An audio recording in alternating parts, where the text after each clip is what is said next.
한번 따라합시다. 오늘 이 시대를 어떻게 살아갈 것인가? 요즘 코로나 시대라서 코로나 재앙 유행병이 2년 가까이 세계 많은 나라 족속들에게 민족들에게 괴롭히고 있습니다. 두려워 떠는 백성들도 많습니다. 요즘 그래서 살기가 힘들다는 이야기를 주변의 사람들로부터 종종 듣습니다. 물론 어떤 분들은 코로나 시대에 장사가 잘 돼가지고 손님들이 밀려오고 앉을 자리가 없이 식당이 잘 되는 것도 있다고 이야기를 들어봤습니다. 또한 어떤 분은 직장 생활이 신나게 잘 된다고 하는 분도 있습니다. 그러나 아무튼 많은 분들이 어려움을 겪고 있다는 사실을 부인할 수가 없습니다.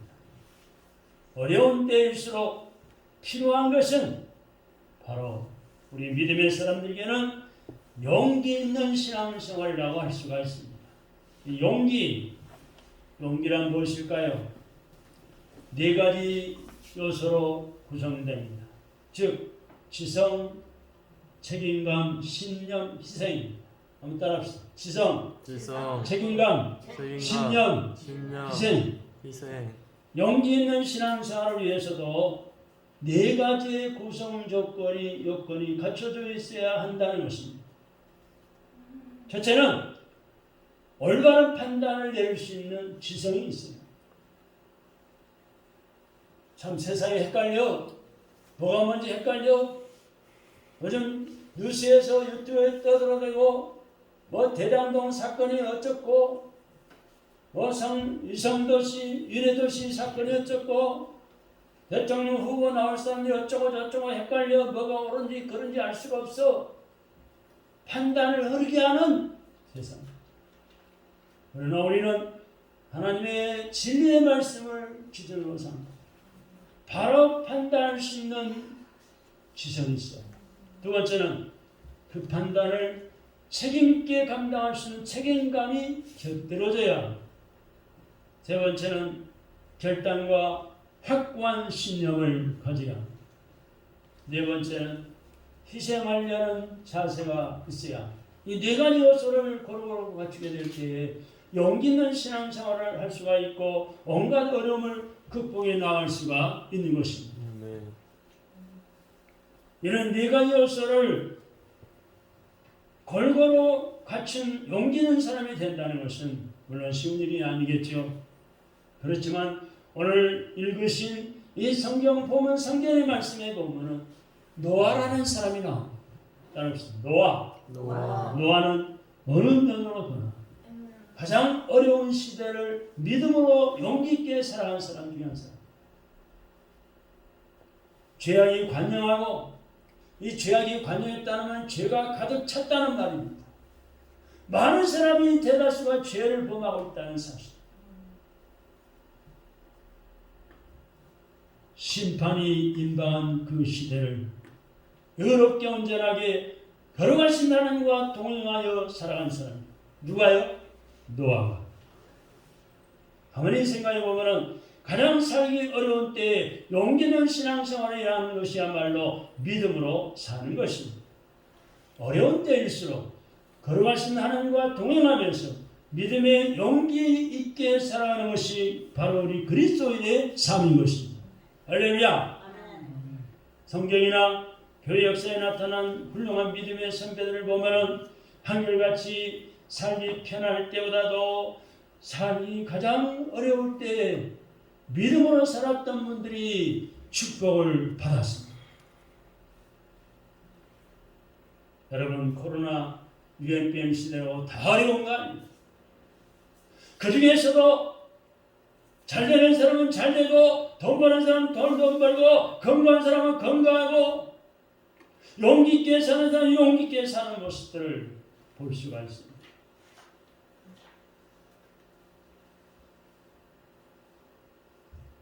예를 들면 성경에 봅시다. 믿음의 조상을 알 수 있는 아브라함을 보세요. 따라합시다. 아브라함은 가정적으로 도저히 하나님을 믿을 수 없는 그런 가정에서 태어나 살았어요. 그런 가정에서 태어나 자라난 아브라함의 아버지가 누구죠? 데라. 데라는 우상을 만들어 파는 우상 제조업자였어요.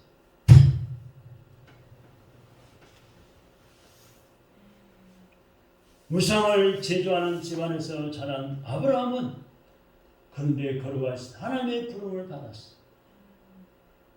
하나님의 부름을 받았을 때 어려운 환경 속에서도, 어려운 가정생활 속에도, 우상을 만들어 파는 가정에서도 하나님의 부름에 순종하여 갈 바를 알지 못하나 하나님이 지시하는 땅을 향하여 걸어간 것입니다.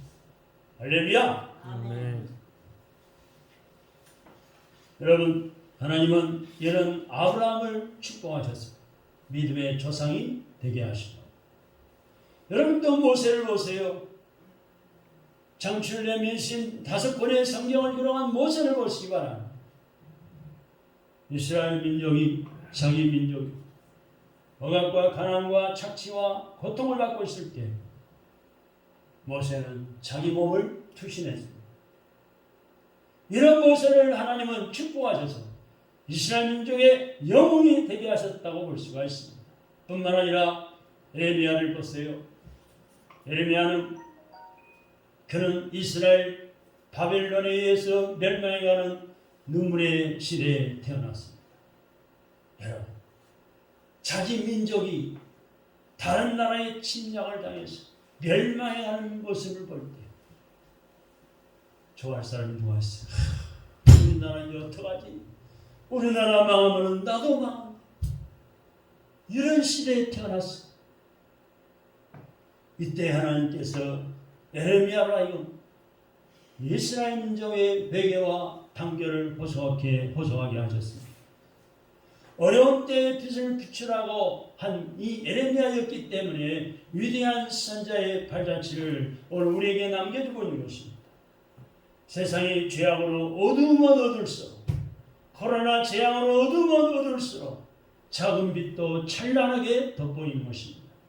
오늘의 시대가 어려우면 어려울수록 우리는 예수님을 마음에 품고 그리스도인다운 생활이 요구되는 것입니다.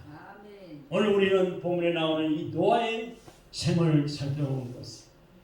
이 노아가 어려운 시대를 어떻게 용기 있게 살았는가를 찾아보시고, 또한 이 시대에 우리에게 주시는 하나님의 뜻이 무엇인가를 찾아봄으로써 그 뜻을 따라 내 자신을 하나하나 결단시켜 나갈 수 있어야 하겠습니다.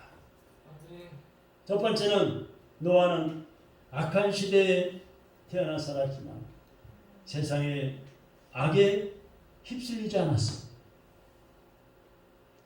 노아의 시대에 죄악상이 얼마나 심각했는가를 오늘 본문 5절에서 잘 묘사하고 있습니다.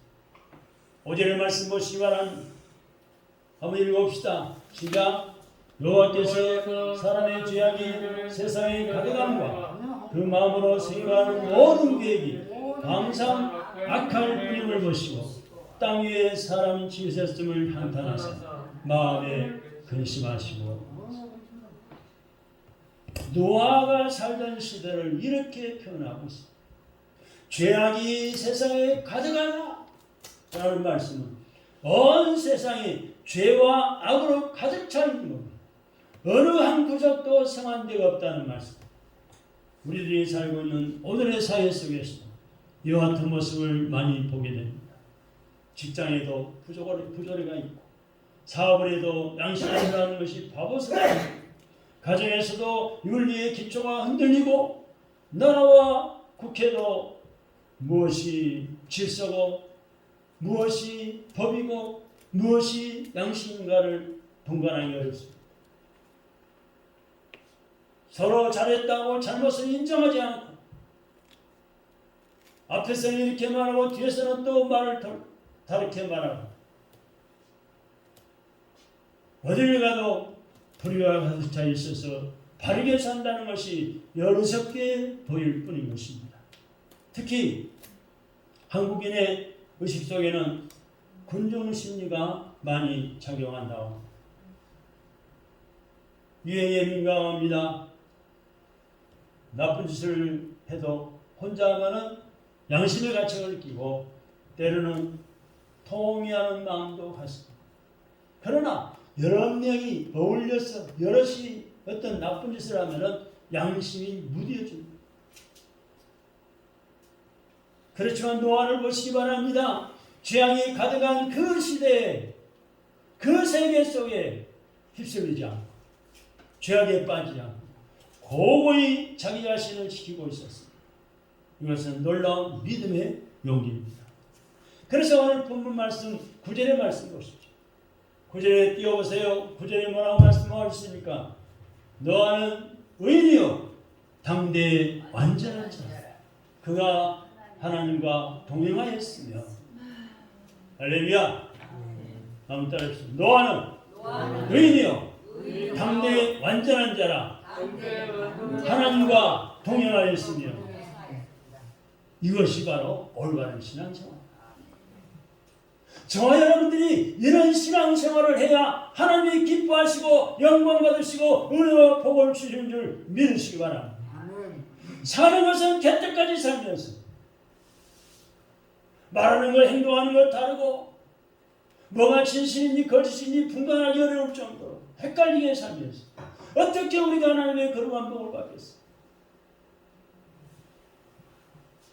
노아처럼 사람들이 나를 볼 때 의인이다, 저 사람 본받을 만하다, 완전한 사람이다, 믿을 만한 사람이다, 하나님과 함께하는가 보다, 이런 인정받는 하나님의 사람이 되시기를 주님의 이름으로 축원합니다.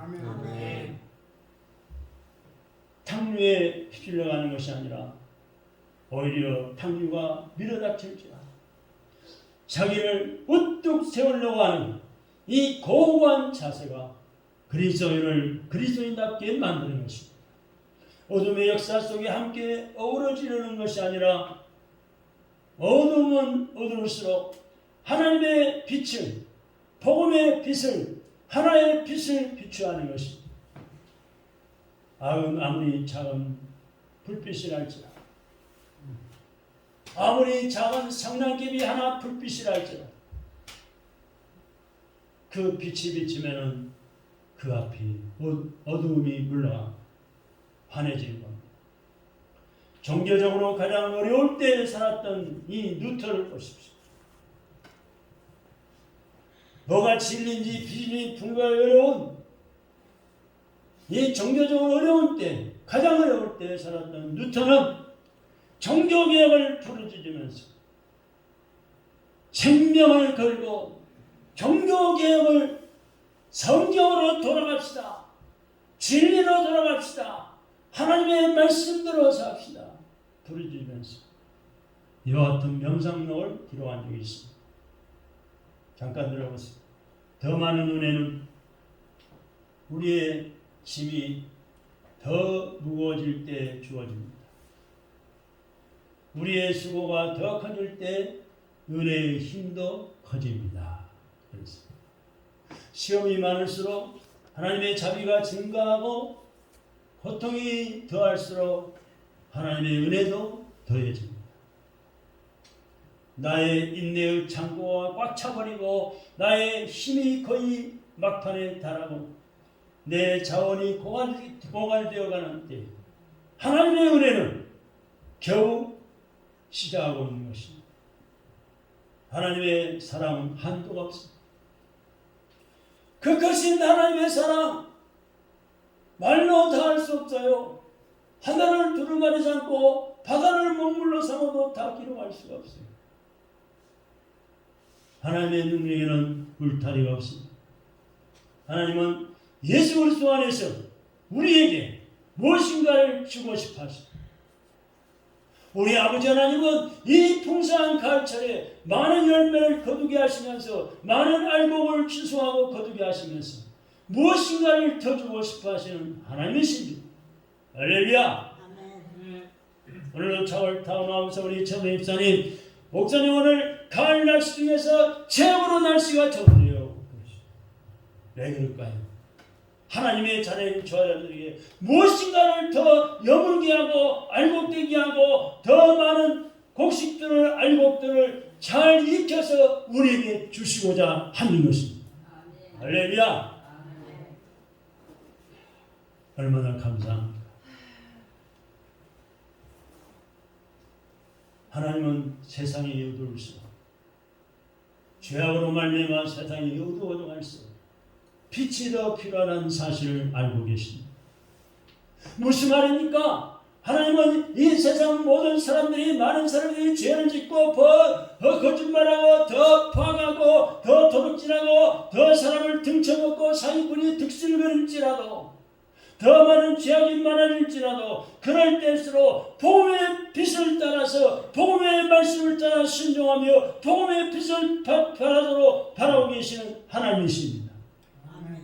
빛 대신 예수님을 모시고 빛 대신 예수님의 말씀에 순종해서 빛을 비추기를 원하시는 하나님, 그걸 보시고 하나님은 복을 주신다는 사실을 기억하시기 바랍니다. 두 번째는 노아는 악한 시대에 살면서 죄는 철저히 미워했지만 죄인은 사랑했습니다. 노아는 악한 시대에 어렵게 살려고 얼마나 많은 괴로움과 고통을 당했는지 모릅니다. 많은 사람들이 노아를 따돌렸습니다. 여러분 생각해 보십시오. 성경을 보십시오. 이러한 때에 하나님께서는 노아에게 특별한 계획 하나를 가르쳐 주셨습니다. 본문 13절입니다. 13절 빨리 띄워보세요. 다 같이 읽어보겠습니다. 읽어보겠습니다. 시작. 하나님이 노아에게 이르시되 너희 혈육있는 자의 화함이 땅에 가져갑니다. 그 끝날이 내 앞에 이르렀습니다. 내가 그들을 땅과 함께 멸하리라 하는 것이었습니다. 여러분 보통 사람 같으면 얼마나 기뻐했겠습니까? 그렇지만 노아는 백성들을 불쌍히 여기고는 그들이 회개하고 돌아오기를 기다렸습니다. 비록 죄는 미웠지만은 죄짓는 사람들이 그 죄는 미웠지만은 죄에 빠진 사람은 회개하고 구원되기를 바라면서 하나님이 지시하신 방주를 만들었습니다. 1년이 아닙니다. 한두 해가 아닙니다. 수십 년 동안 자기 전 재산을 투입해서 방주를 만들고 한 사람이라도 더 홍수 심판으로부터 구하려고 했습니다. 죄는 미워했습니다. 사람은 끝까지 사랑하는 자세. 이것이 바로 예수 그리스도인의 정신입니다. 할렐루야. 한번 따라합시다. 죄는 미워하고 사람은 끝까지 사랑하자. 이게 하나님의 뜻입니다. 저 사람 죄를 지었어. 잘못했어. 나하고는 끝장이야. 다시는 만나지 말아야지. 말도 걸지 말아야지. 사람을 미워하면 안 돼. 그 사람이 지은 죄는 미워하다. 사람은 사랑할 수 있어요. 예수님 보십시오. 예수님이 일생 동안 불의에 대해서는 조금도 참지를 못하셨습니다. 정의의 채찍을 휘둘러서 독사의 자식들아 하시면서 죄는 철저히 배격하셨습니다.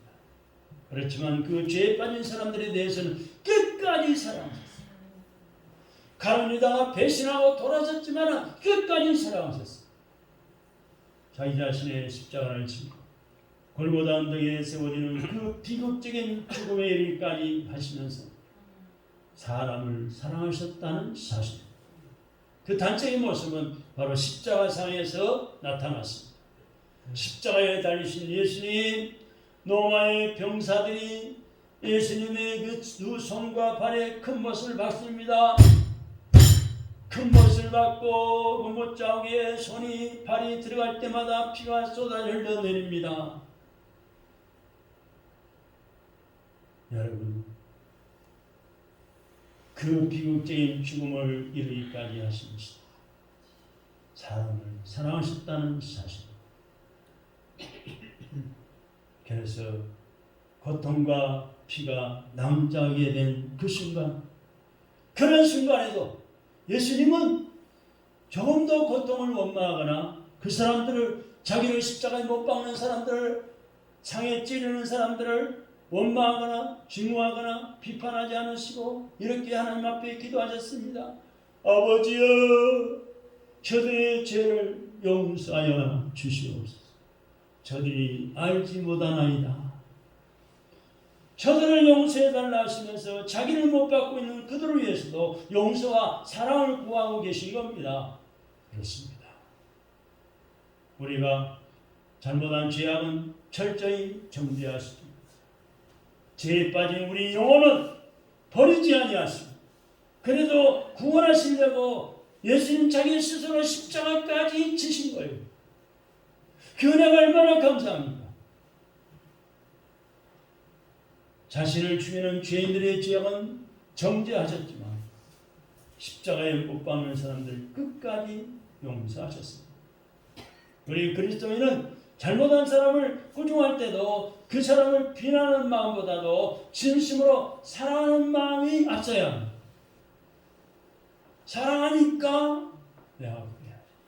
이런 마음이 앞섭니다. 노아가 방주를 만들어서 세상을 구하려 했듯이 예수님께서는 자신을 희생시키면서까지 교회를 세워 세상을 구하려 하신 겁니다. 교회는 오늘의 역사를 구원하기 위한, 모든 인류를 구원하기 위한 구원의 방주인 것입니다. 확실히 우리 교회는 민족을 구원하는 방주가 되어야 되겠습니다. 세계를 품고 구원하는 역사도 이루어야 되겠습니다. 이런 글을 낭독해 봅니다. 내가 돈을 셀 때 하나님은 내가 졌던 십자가를 세십니다. 내가 소득을 계산할 때 하나님은 내가 섬겼던 손길을 계산하십니다. 내가 세상에 값진 것이라고 생각하는 것을 셀 때 하나님은 내가 주님을 위하여 받은 상처를 세십니다. 내가 소위 성공했다고 생각하는 열매들을 셀 때 하나님은 내가 주님께 바친 순종이 몇 번이고 복음의 열매가 몇 개나 되는가를 세신다. 세 번째는 노아에게는 새 창조의 역사가 있었습니다. 노아는 그 생활을 보면은 노아의 생활은 미미하게 보여요. 세상의 우정거리가 되고 있었어요. 방주를 만들 때 물가에서 만든 것이 아니라, 바닷가에 강가에 물가에서 만든 것이 아니라 아라랏산 산에 올라가서 산등성 위에 올라가서 배를 만들고 있었어요. 여러분, 이거 안 맞잖아요. 상식적으로. 배를 띄우면 물가에서 만들어 띄워야지. 어디에 산 중턱에 만들어서 언제 그걸 밀고 내려와요? 내려다가 망가질 수도 있고. 근데 노아는 아라랏산 산등성 위에서 올라 배를 만들고 있었어요. 아마 세상 사람들은 노아가 미쳤다고 생각했을 거예요. 노아 자신도 납득이 잘 되지 않았을 겁니다. 자기도 배를 만들어 납득이 안 됐을 거예요. 인간의 합리적인 사고방식이나 상식으로는 도저히 이해가 되지 않았습니다. 비가 올 기미도 전혀 없는 지역에서, 그것도 물가가 아니라 산봉우리에 있는 그 산 중턱에 올라가서 배를 만들다니. 노아의 인간 상식, 합리적인 사고방식으로는 도저히 이해가 안 되는 일. 그러나 노아는 하나님께서 지시하시는 일입니다. 순종하는 마음으로 산에 올라가 방주를 만듭니다. 오늘 본문 22절에 보세요. 22절 빨리 띄워보세요. 노아가 그와 같이 하여 하나님이 자기에게 명하신 대로 다 준행하였다라 라는 말씀이 있어요. 이거 신앙. 이게 신앙이에요. 때로는 나는 이렇게 생각하는 것이 최선이고 이런 것이 합리적이요 다른 사람들로부터도 인정받을 수 있는 가장 좋은 방법이라고 생각하지만 하나님께서는 이 방법이 아니고 다른 방법을 제시해 주실 때가 있는 것입니다. 그때 내가 생각한 그 방법을 포기할 수 있고 하나님께서 원하시는 그 방법을 과감하게 선택하고 결단할 수 있는 믿음의 용기가 있어야 하는 것입니다. 할렐루야. 남들이 나를 어떻게 보느냐? 남들의 가치관이나 시각에 굴레해서 자기를 해방시켜야 합니다. 내가 이거 바치면은 바친 것만큼 줄어드는데, 내가 이거 바치면은 한 달 생활비가 모자랄 것 같은데, 내가 이거 바치면은 내가 손해인데. 그런 내 생각이에요. 너 교회 나가지? 너 11조 얼마 바쳐? 감사금 얼마 바쳐? 헌금 얼마 바쳐? 한 달에 너 그래가지고 생활에 쪼들리고 나한테 돈 빌리러 오지 마라. 이런 사람도 있어요. 예? 여러분, 그런 다른 사람의 생각, 인간적인 생각, 여기 자기 남들의 가치관, 시각에 굴려서 자기를 해방시켜야 돼. 때로는 자기가 세운 주관, 가치관으로부터도 벗어날 줄 알아야 돼.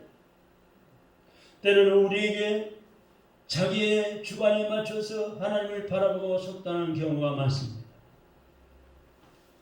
때로는 자기 주관, 자기 가치관을 통해서 하나님의 뜻을 찾습니다.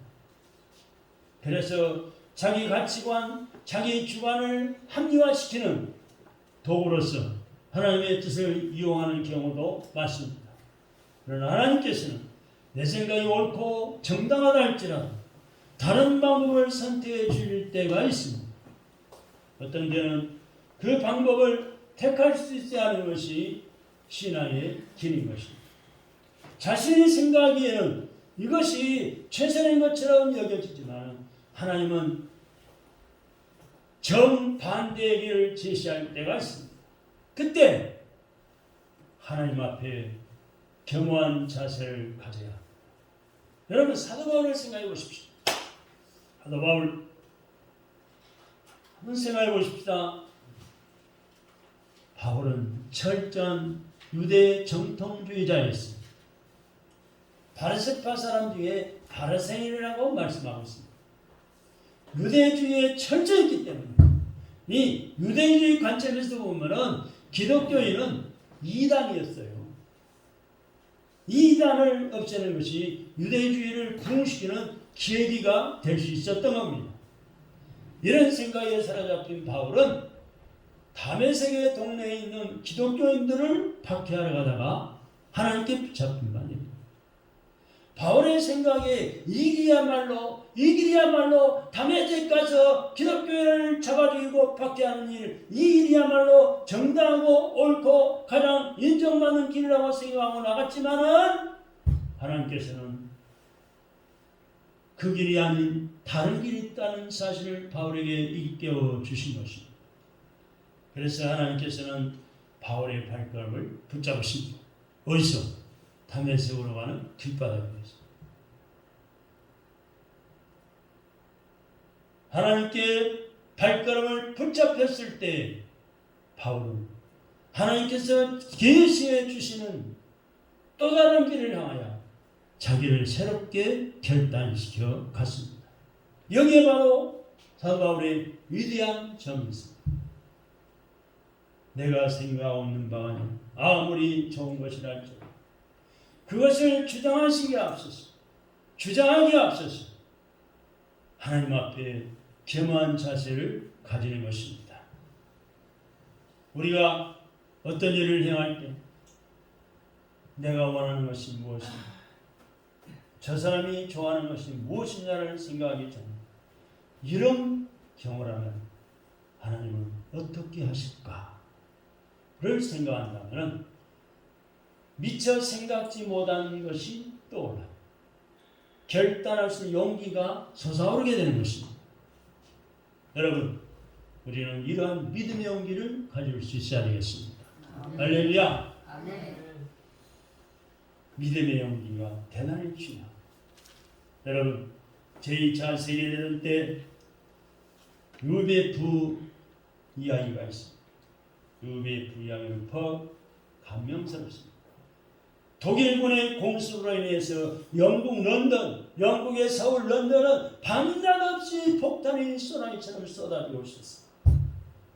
심술궂은 히틀러는 많은 폭탄에다가 시한장치를 해서 투하했습니다.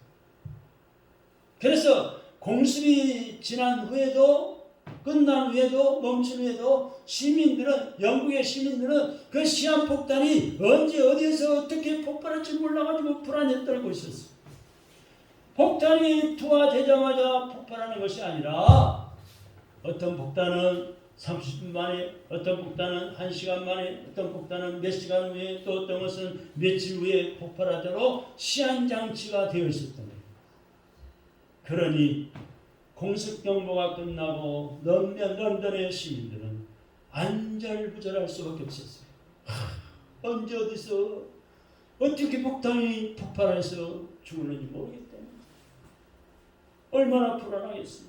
이러한 때 영국의 귀족 세포크 공장은 저녁에 하나님 앞에 기도하는 중 바로 이 일을 자기가 감당해야 한다는 하나님의 강한 부르심의 음성을 듣게 됩니다.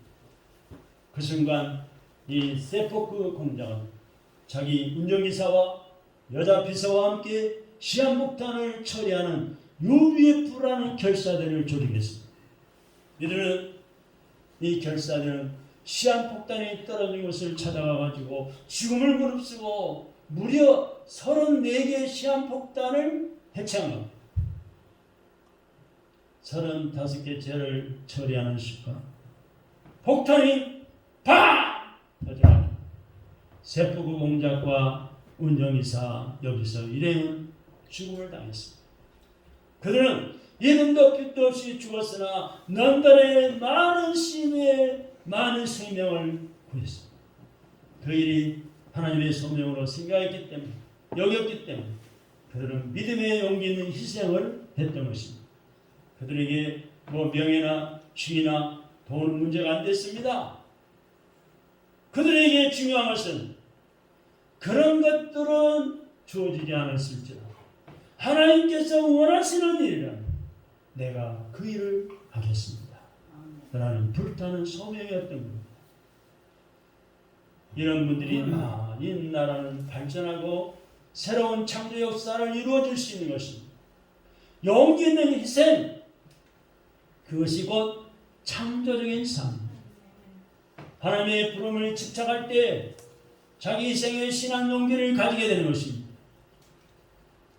예수님의 십자가의 죽음 역사, 인류 구원의 이 역사이라는 이 새 역사를 창조하는 대표적인 사실입니다. 사랑하는 성도 여러분, 오늘 우리는 어떻게 살기 원하십니까? 오늘 본문에 나오는 노아에게 배우십시다. 악한 시대에 살고 있지만은 코로나 재앙이라는 이 재앙 앞에 두려워 떠오르는 시대이지만은 성령님이 나타나도록 도우심으로 세상의 모든 죄악에 찌르지 않냐 자기 자신을 하나님의 말씀 위에 도고히 세워 나가십시다. 말씀 가득가득 채우는 거예요. 죄는 미워할지라도 죄인은 사랑하며 구원의 계절을 구해야 되겠다는 전도와 성도의 열정을 가지시기 바랍니다. 창조주이신 하나님의 능력을 의지하면서 그 전능하신 하나님의 원하시는 창조적인 삶을 매일매일 살아가시기 바랍니다. 때로는 괴로워도 지그시 믿음으로 참으십시오. 끝까지 참는 자가 구원을 얻으리라고 했습니다. 전능하신 하나님의 힘이, 하나님의 전능하신 힘이 우리를 향하여 지금도 움직이고 있습니다. 의심의 안개 속에 있을지라도 인내하는 신앙으로 기다리시기 바랍니다. 하나님께서는 안개를 해치는 강한 바람을 준비하고 계십니다. 여기 목구멍까지 올라와도 참으십시오. 하나님께서 대신 해결해 주십니다. 앞이 캄캄하고 더 살고 싶지 않아도 세상에 이런 어지러운 세상, 죄 많은 세상 살아서 뭐해? 한탄하지 마시고 기도하며 기다리시기 바랍니다. 하나님께서 밝은 빛을 꼭 주실 것입니다. 피곤하고 더 걸어갈 힘이 없어도 인내하시기 바랍니다. 전능하신 하나님이 지금도 여러분과 함께 걸어가고 계십니다. 임마누엘 하나님이 함께 하심을 믿으시기 바랍니다. 죄악이 세상 모든 것에 깔려 있어도 휩쓸리지 마시기 바랍니다. 하나님은 우리들이 바로 서 있도록 부축해 주실 것입니다. 증진의 사랑하는 성도 여러분, 오늘 우리들도 노아처럼 악한 시대에 살지만 세상의 죄악에 휩쓸리지 아니하고 죄는 철저히 미워하고 버리고 잘라버립니다. 죄인을 사랑하고 새 창조의 역사를 일으키는 복된 삶을 살아가시기를 주님의 이름으로 축원합니다. 하나님 아버지 감사합니다.